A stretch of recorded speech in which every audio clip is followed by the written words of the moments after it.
Hello, welcome to muscles of the spine and thorax.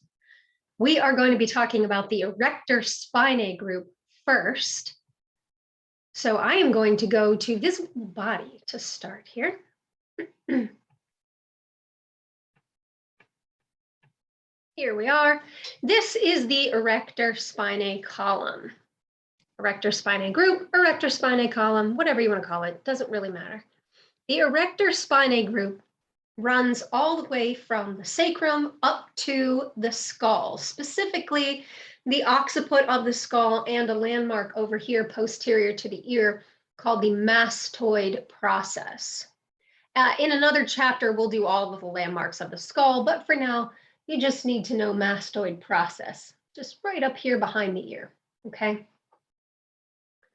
The Erector Spinae group is actually made up of three specific muscles: spinalis, see, I click on that, there it is, spinalis, longissimus,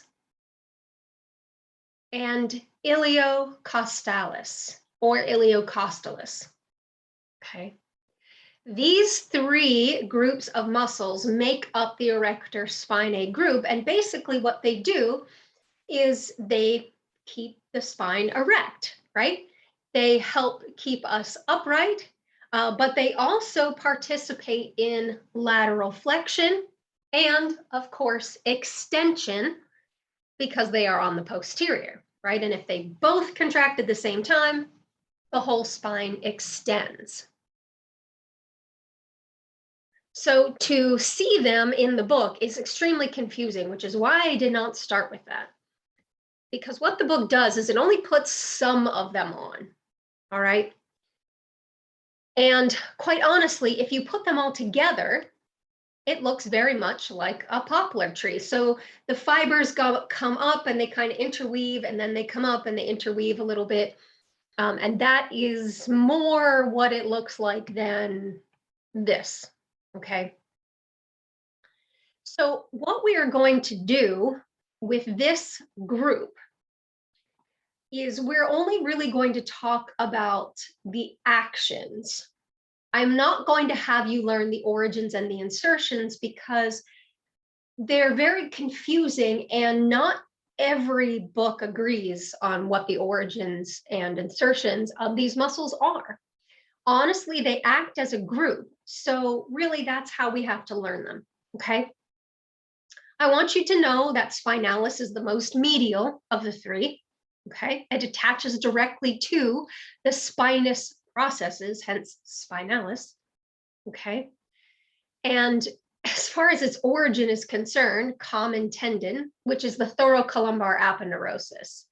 This says thoracolumbar fascia, but it's thoracolumbar aponeurosis. It really is an aponeurosis. It's big and it's broad and it's flat and it's a tendon. Okay. It attaches to the posterior surface of the sacrum, iliac crest, spinous processes of the lumbar, and last two thoracic vertebrae. Okay, spinous processes, really. And then you can see the insertion, various attachments at the posterior ribs, spinous and transverse processes of thoracic and cervical vertebrae, and mastoid process of the temporal bone. Okay, so there's our mastoid process here. That's origins and insertions for the whole thing, right? The Erector Spinae group. Spinalis is spinous processes. And honestly, it would be hard to actually pick out one origin and one insertion, okay? Same with longissimus and iliocostalis. Okay, so really all I want you to know are the actions. Unilaterally, the whole thing is going to laterally flex the vertebral column, and then bilaterally, it's going to extend the vertebral column. Okay. So what do your erectors do? As I mentioned, they maintain upright posture. They keep you erect, returning to anatomical position after tying your shoes. So that would be flexion. So you're going into extension, and picking up a heavy suitcase. That would be lateral flexion. So the Erector Spinae group, again, from medial to lateral, is spinalis, longissimus or longissimus, and iliocostalis. Now, you cannot palpate these individually, okay? And it's because the fibers interweave. However, sometimes you can feel the lateral fibers of iliocostalis because you can feel these little bits of insertion out on the ribs there, okay? Mostly you just feel it as a big wad of tissue that goes down the length of the spine from the head all the way to the sacrum. And I'm sure you've already felt this on your partner in class. Okay. So way down here, this is all the thoracolumbar aponeurosis, but there's different layers to it as well, which we'll find out shortly. We have attachment on the posterior ribs, way up here at the skull. This is the mastoid process right here. So iliocostalis comes up to about here. Longissimus is the one that really attaches to the mastoid process. Spinalis, not so much. Okay, but again, I don't really need you to know the origins and insertions at all for these, just the actions. Okay.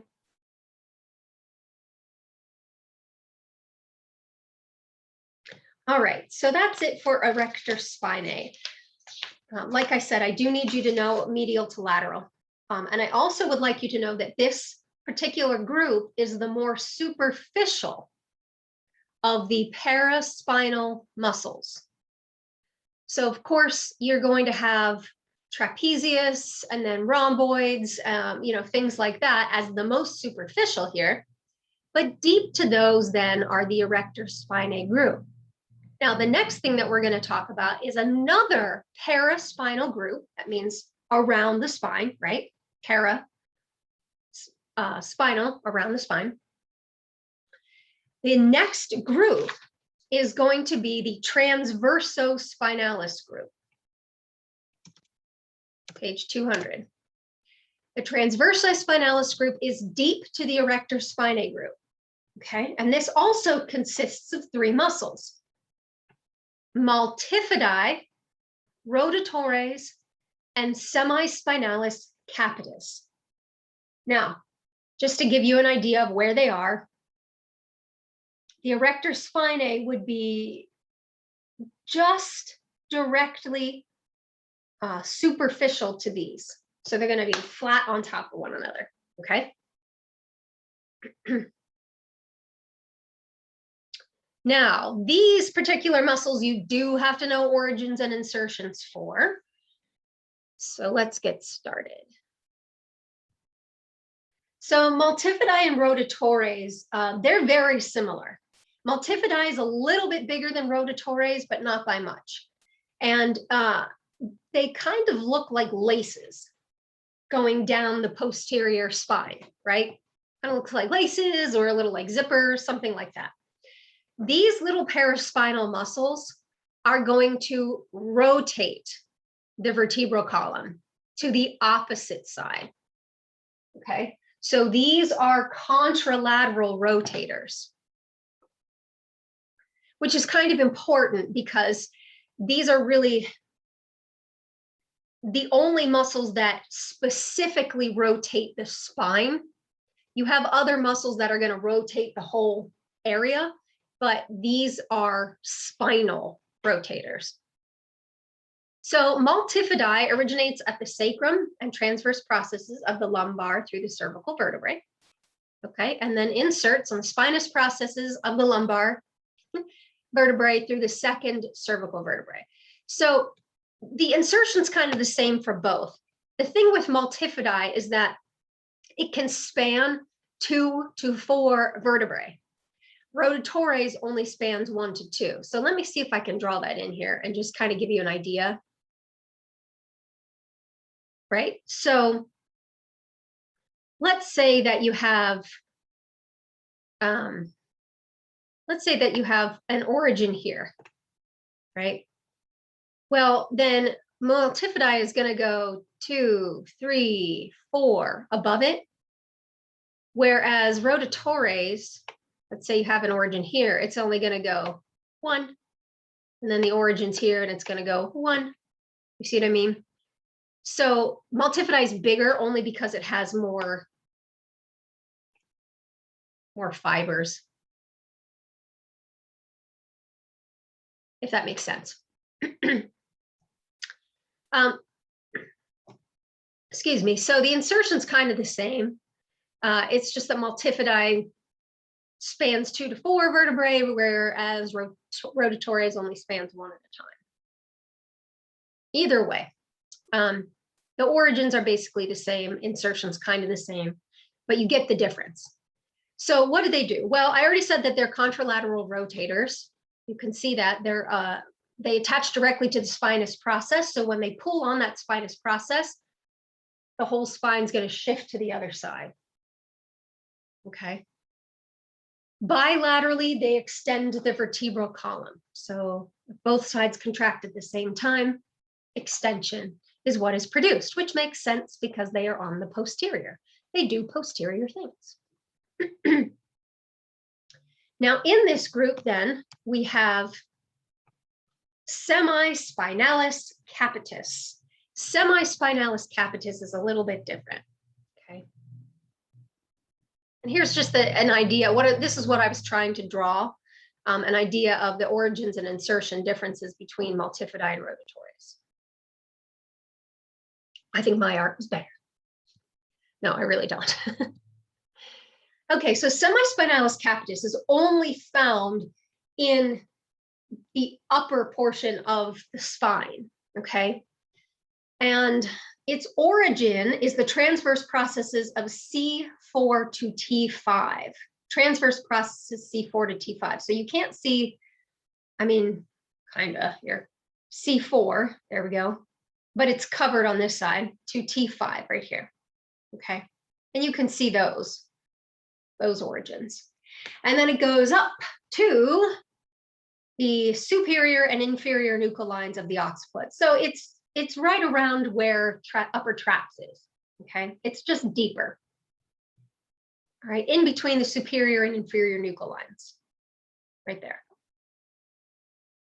These are so close to the spine that they don't act unilaterally.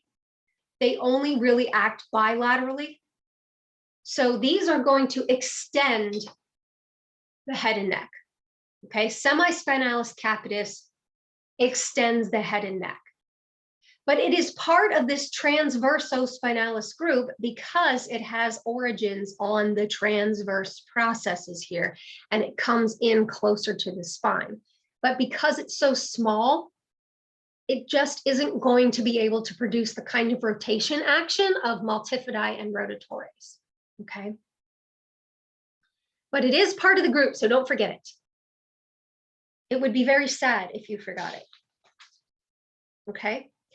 Interestingly, semispinalis capitis can be palpated because as you extend the head and neck, you get those 2 wads of muscle that you can really feel on either side. The Erector Spinae group is superficial, but just deep to that is semispinalis capitis. So you are kind of feeling that one too, in that wad of tissue on either side of the spinous processes on the posterior neck here, okay? Now, there is a third group, a third paraspinal group. However, those are really deep, and we are going to talk about them, but we're not going to go into any detail about origin, insertion, and things like that, okay? So there are 3 paraspinal groups. There's the Erector Spinae group, which is the most superficial. There's the Transversospinalis group, which is the middle group that we just talked about. And then there's one more group, and we just call them the deep group. And we'll talk about those in a little bit. Okay? Have a good day.